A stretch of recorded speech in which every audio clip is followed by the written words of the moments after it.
자, 안녕하십니까. 사랑과 희망을 드리는 BJ 사이메스입니다. 자, 면역에 대한, 즉 방어작용에 대한 설명을 잠깐 드릴게요. 지금 현재 그 시청자분께서 이 방어에 대한 그 설명을 부탁을 해주셨기 때문에 제가 지금부터 설명을 드리겠습니다. 1차적으로 항원이 침입을 하면 대식세포가, 즉 백혈구라고 보시면 돼요. 아시겠죠? 대식세포가 식균작용을 통해서 항원을 받아들입니다. 아메바 운동, 즉 위족 운동을 통해서 항원을 세포 내로 끌어들여서 들여보내요. 아시겠죠? 오케이. 그걸 뭐라고 부른다? 식균작용이다. 그래서 먹어버려요. 그래서 항원을 처리하게 되죠. 항원을 처리하게 돼요. 그럼 이 항원을 처리하는 동시에 어떻게 하냐면 비활성 보조 T 림프구를 활성화시킵니다. 활성화시켜요. 아시겠죠? 아시겠죠? 그래 놓고 여기에서 하나 더 추가하면 요 녀석이 여러분들 잘 보시면 아시겠지만 이제 그 교재 같은 데 보면 이렇게 항체의 모습이 이런 식으로 그려져 있을 거예요. 간단하게 그릴게요. 제가 그림을 뭐 이렇게 썩 잘 그리는 편은 아니기 때문에 간단하게 뭐 여기 두 가닥인데 한 가닥만 그린 거예요. 뭐 항체의 그 끄트머리의 모습이 각각 다 달라요. 항원의 종류에 따라서. 아시겠죠? 항원의 종류에 따라서 각각 다 다르기 때문에 항원 항체 반응은 자, 요런 녀석이 있는가 하면 Y자 모형에서 뭐 요런 녀석도 있어요. 어떤 녀석이 있냐면 뭐 이렇게 된 녀석도 있습니다. 이 끝에 모양이 중요한 거예요. 그러면 요 녀석하고 요 녀석은 분명히 다른 녀석이죠. 그쵸? 다른 녀석이죠? 그래서 항체의 끝부분의 모양에 따라서 받아들이는 항원과 그 다음에 방어하는 항체의 반응이 달라집니다. 즉 무슨 얘기냐면 요런 모양을 갖고 있는 항체가 요러한 항원을 죽일 수 있느냐? 절대로 그렇지 않다라는 얘기죠.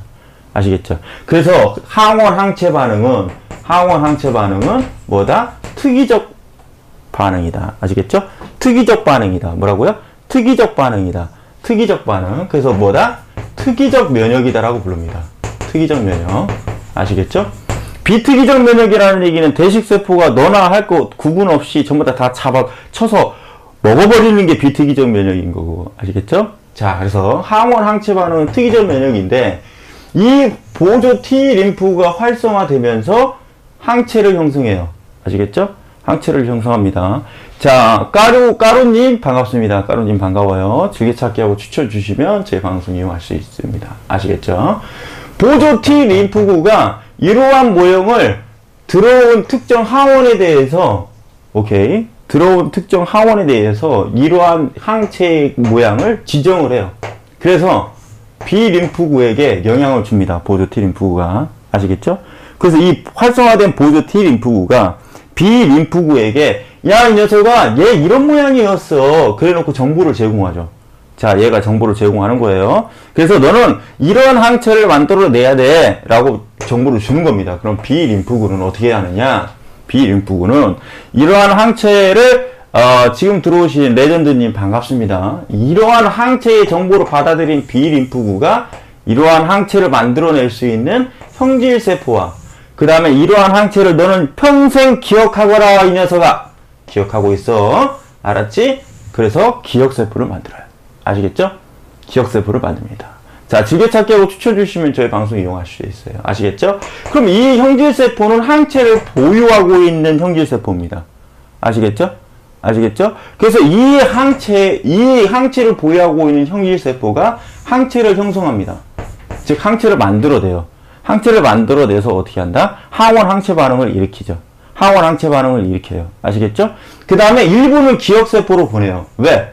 그 다음에 2차 침입할 때는 이 기억세포가 이러한 복잡한 과정을 거치지 않고 곧바로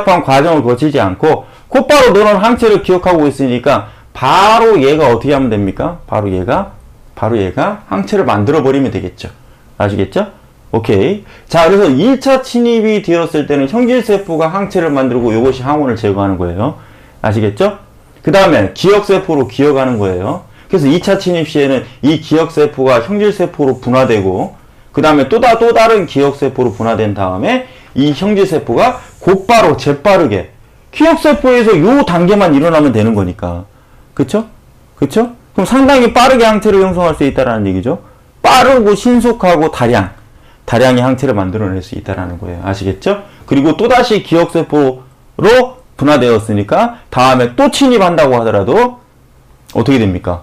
이 과정이 반복되겠죠? 그러니까 빠르게 항체를 형성할 수 있다는 얘기입니다. 아시겠죠? 자, 이거를 우리는 뭐라고 하느냐? 요 라인으로 가는 면역을요. 자, 다시 요 라인으로 가는 면역을 뭐라고 부르냐면 체액성 면역이라고 부릅니다. 뭐라고요? 체액성 면역. 체액성 면역이라고 불러요. 왜 이렇게 간지러워? 체액성 면역이라고 부릅니다. 자, 면역에는 체액성 면역과 그 다음에 세포성 면역으로 나누어져요. 아시겠죠? 뭐라고요? 체액성 면역하고 세포성 면역으로 나누어집니다. 아시겠죠? 그래서 이러한 과정을 거쳐가는 게 체액성 면역입니다. 아시겠죠? 그러면 세포성 면역은 뭐냐? 활성화된 보조 T 림프구가 대식세포에게 가서 영향을 줍니다. 그럼 이 대식세포는 독성 T 림프구로 분화가 돼요. 아시겠죠? 독성 T 림프구로 분화, 즉 활성화됩니다. 그럼 이 독성 T 림프구가 항원과 또는 감염된 세포를 죽여버려요. 그래서 없애버립니다. 그러한 면역을 뭐라고 부른다? 세포성 면역이다. 아시겠죠? 자, 간단하게 다시 말씀드릴게요.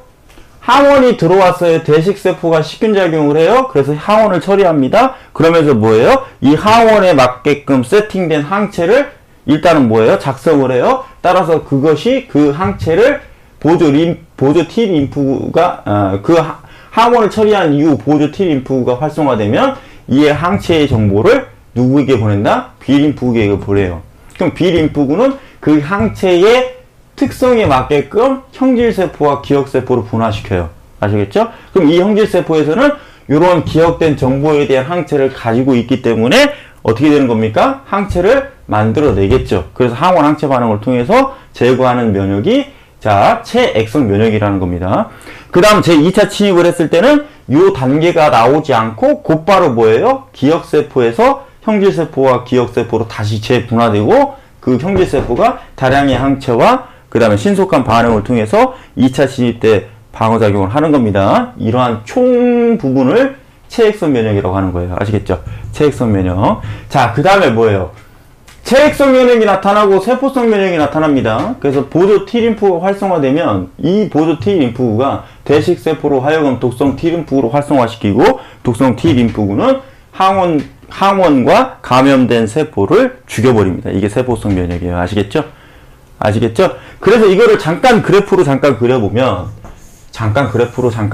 책에서 이런 거 본 적 있을 거예요. 자, 항원 X가 1차 침입을 했을 때 항체량은 많이 만들어내지 않아요. 많이 만들어내지 않습니다. 왜? 개요 자체가 복잡하잖아요. 그렇죠? 그래서 많이 만들어내지 않아요. 근데 항원 X가 1차 침입했을 때는 조금만 만들지만 항원 X가 2차 침입했을 때는 항체량이 엄청나게 많이 만들어지죠. 왜요? 기억세포가 분화했다라고 얘기하면 되겠죠. 기억세포가 분화했다. 자, 뭘로 분화했다? 형질세포하고 또 다른 기억세포로 분화되어서 다량의 항체가 신속하게 나왔다라는 얘기죠. 그러면 요 개념은 항원 X의 2차 침입이 되겠다. 아시겠죠? 근데 예를 들어서 만약에 항원 항원 Y가 1차 침입된다. 그러면 Y는 또다시 이렇게 해서 2차 침입 때 이렇게 올라가야 된다는 얘기죠. 이 그래프도 기억해 주시면 좋겠다라는 얘기죠. 아시겠죠? 녹화는 여기까지만 할게요. 수고하셨습니다.